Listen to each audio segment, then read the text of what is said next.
Let's imagine you're a teacher in the state of Oklahoma. You take home an average salary of $50,000. This $50,000 is then dispersed into categories like bills, taxes, and other basic necessities.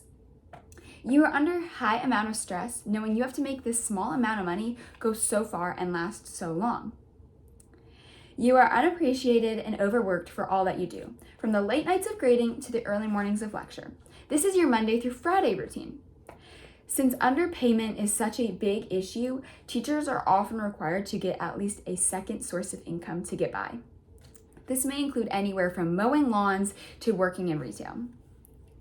The state of Oklahoma should better fund teachers so that there can be a higher want to pursue a career in education. This central issue not only affects us, but the younger children of our own communities. In this speech, I will discuss what led to this major crisis, as well as solutions 3 other states have come up with to stop this never-ending problem. Good teachers are in such high demand, especially in the state of Oklahoma. To fill the void of teacher shortages, schools are needing to hire those less qualified to fill classrooms. An article from stateimpact.org titled "A Learner of Learners Staving Off the Deprofessionalization of Oklahoma Teachers" says, Oklahoma's teacher shortage led to a record-breaking 3,780 emergency teacher certifications issued in 2022. This is written by Wallace.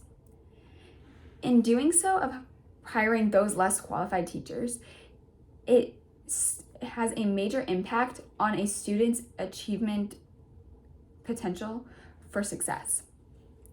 From the same article from State Impact says, increases in emergency and provisionally certified teachers led to significant negative impacts on student achievement levels. This is also written by Wallace. Many Oklahoma teachers have already planned on leaving the provision at the end of the year. From Enid News states, feeling overworked, underpaid, and unappreciated, polled by Oklahoma Education Association, admitted that they're already job hunting and would leave sooner. This is written by Stickland. Teachers are underpaid, overworked, and underappreciated. They are left with high amount of stress and struggling to get by. Along with the stress that comes from being a teacher, underpayment just adds to the struggle of their lifestyle. Stated in an article from Mother Jones called "We Know Teachers Are Underpaid, but Who Imagined It Was This Bad?" It explains, in a national survey of nearly 1,200 classroom teachers conducted in the spring of 2021 by the Teacher Salary Project, a nonpartisan organization, 82% of respondents said that they had either currently or previously had and taken on multiple jobs to make ends meet. This is written by Tate. Schools are understaffed and teachers are suffering immensely by it. Information from an article titled "Teachers Work a Shocking Amount of Overtime Hours and It's Underpaid" from boardteachers.com says, the Bill and Melinda Gates Foundation found that over 30% of teachers take work home. Every day, on an average, teachers do another 1 to 2 hours of work either before or after they leave in the afternoon, leaving them with roughly a 10 to 11 hour work day. This is written by Rode. Educators are extremely unappreciated.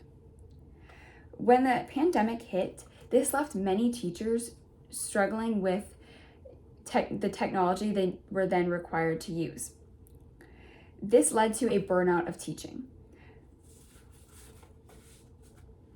Solutions for these problems include using student loan initiatives, fast-track certification, increased pay, and teaching opportunities for military veterans who could benefit this through their mental illnesses that they received from the military. Fast-track teacher certification as well as increased pay, helps teachers with low salaries, as well as those wanting to pursue a career in this form of education. To help with this teacher shortage, Alabama has created this solution. Student Loan Initiative helps push for more to choose this teaching path. The U.S. Department of Education explains teacher loan forgives up to $17,500 of your direct FFEL subsidized or unsubsidized loans after 5 years of complete and consecutive years of teaching at a qualifying school. Offering military veterans an opportunity to teach will not only help fill the void of empty classrooms, but also help them with their mental illness they took on from being in the military. According to the article, Amid a U.S. teacher shortage, Florida turns to military veterans, says, to make up for the shortage, Florida Governor Ron DeSantis signed the military veteran certification pathway into law of June 9th. On June 9th, after it sailed through both houses of the Florida legislative without any opposing votes. The law gives qualifying veterans a 5-year teaching certificate and allows them to work as teachers while they earn their bachelor's degrees. This is written by Cardona and Trotta. Christopher Simmons, an Army veteran who now calls the classroom home. It is mentioned through his military service, though his military service was once his entire life, it no longer has a hold of him. In an article from Military Times reports Simon saying, "I'm not a soldier anymore. I'm a teacher." This is written by O'Donnell. I have covered a lot of information. Allow me to restate the main points of this speech. Oklahoma should better fund teachers so that there can be a higher want to pursue a career in these educations. With these new strategies in place, it will lead to a better education future for these students, as well as a increased pay for those teachers. It will leave less teachers wanting to quit their jobs and more wanting to become teachers.